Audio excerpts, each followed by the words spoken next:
تو میں آپ کو ایک ریاست مدینہ کی لوگ بات کرتے ہیں کیونکہ ان کو زیادہ تر لوگوں کو سمجھ نہیں ہے ریاست مدینہ کی، اس لیے ہم نے رحمت للعالمین اتھارٹی بنائی ہے تاکہ اپنے بچوں کو بھی پتہ چلے، ہمارے یوتھ کو پتہ چلے، ہمارے ہر لوگوں کو پتہ چلے کہ اصل میں سیرت نبی کیا تھی، وہ کتنا بڑا دنیا کی تاریخ کا انقلاب آیا تھا جس کو ہم ریاست مدینہ کہتے ہیں۔ اس میں ایک پوائنٹ آپ کو سب کو سمجھنا ہے کہ جب نبی صلی اللہ علیہ وسلم نے ریاست مدینہ اس کی سربراہی سنبھالی تو مسلمان غریب ترین تھے،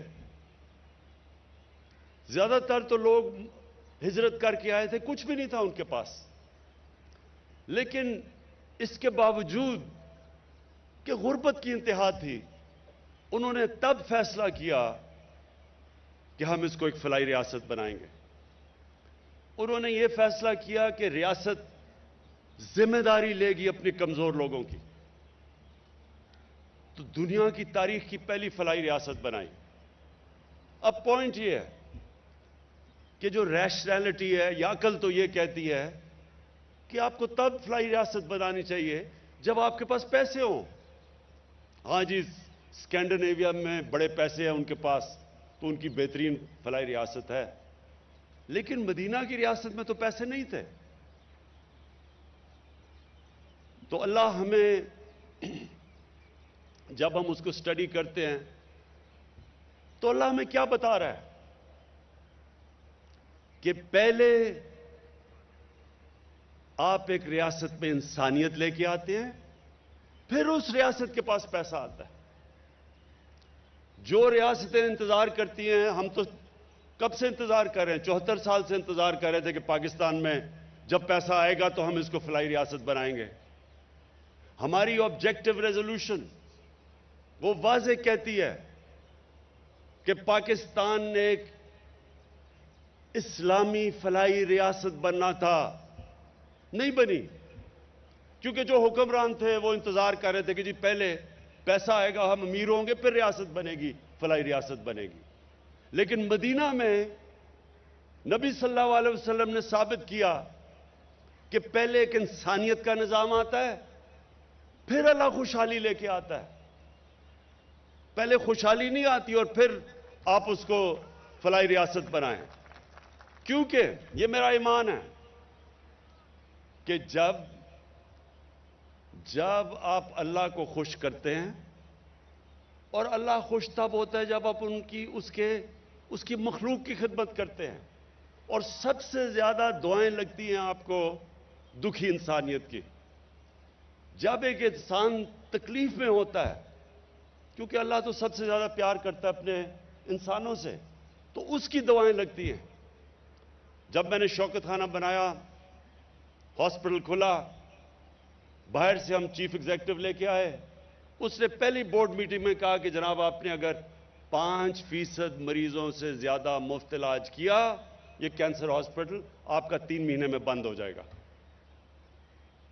یہ 1995 کی میں بات کر رہا ہوں۔ مارچ میں وہ میٹنگ ہوئی بورڈ آف گورننس کی، اس نے کہا کہ کبھی دنیا میں کوئی پرائیویٹ ہاسپٹل نہیں چل سکتا، کینسر کا ہاسپٹل نہیں چل سکتا جدھر آپ 5% مریضوں سے زیادہ مفت علاج کریں۔ 75% مریضوں کا ہم نے مفت علاج تب سے شروع کیا، آج سے آج تک دنیا میں واحد کینسر ہاسپٹل ہے جو پرائیویٹ کینسر ہاسپٹل 75% مریضوں کا مفت علاج کر رہا ہے۔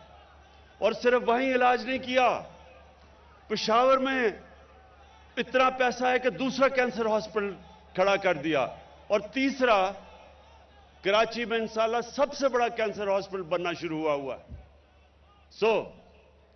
میں آپ کو یہ کھڑا مثال آپ کے سامنے ہوں، آج تک کوئی یہ نہیں بتا سکا کہ کیسے ایک پرائیویٹ کینسر ہاسپٹل 75% مریضوں کا مفت علاج کرتے ہوئے آج بھی چل رہا ہے۔ ہر سال پچھلے سال سے زیادہ پیسے آتے ہیں۔ 70 کروڑ میں جو ہاسپٹل بنا تھا، سالانہ خرچہ اس کا آج غریب مریضوں پہ 10 ارب روپیہ ہے۔ 10 ارب روپیہ سالانہ خرچہ ہے غریبوں کا علاج کرتے ہوئے۔ 70 کروڑ میں ہاسپٹل بنا تھا، اس کی کیا لاجک ہے؟ آپ یہ کیسے ایکسپلین کریں گے؟ سوائے اس کے یہ عقل سے نہیں آپ کرتے، یہ دل سے کرتے ہیں اور اللہ کی برکت آتی ہے اوپر. اسی طرح پاکستان پہ اللہ کی برکت آئے گی. جب کرونا آیا، میں آپ کو دوسری مثال دیتا ہوں. جب یہاں کرونا ہوا، آپ کو پتہ نہیں یاد ہے یا نہیں، 3 مہینے مجھے اپوزیشن نے مسلسل برا بھلا کہا کہ جناب یہ لاک ڈاؤن نہیں کر رہا. مجھے نریندر مودی کی مثال دی کہ دیکھیں ہندوستان میں اس نے لاک ڈاؤن لگا دیا ہے. کسی نے کہا جی اس کے اوپر ایف آئی آر کاٹنی چاہیے جو بھی مرتا ہے کرونا سے. جو اپوزیشن نے، آپ کو پتہ نہیں یاد ہے نہیں، اسمبلی میں، اخباروں میں برا بھلا. میں نے کیوں نہیں لاک ڈاؤن پوری طرح لگایا؟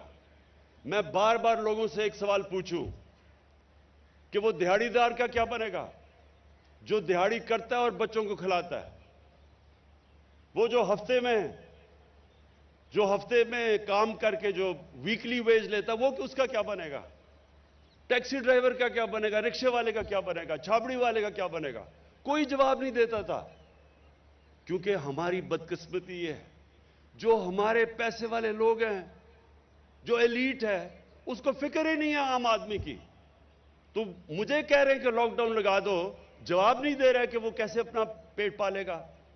چائنا نے جب ووہان پروونس کے اندر لاک ڈاؤن لگایا تھا تو ایک ایک گھر پہ انہوں نے کھانا پہنچایا تھا. تو میں ان سے پوچھتا تھا کہ کیا ہم گھروں میں کھانا پہنچائیں گے ان لوگوں کے؟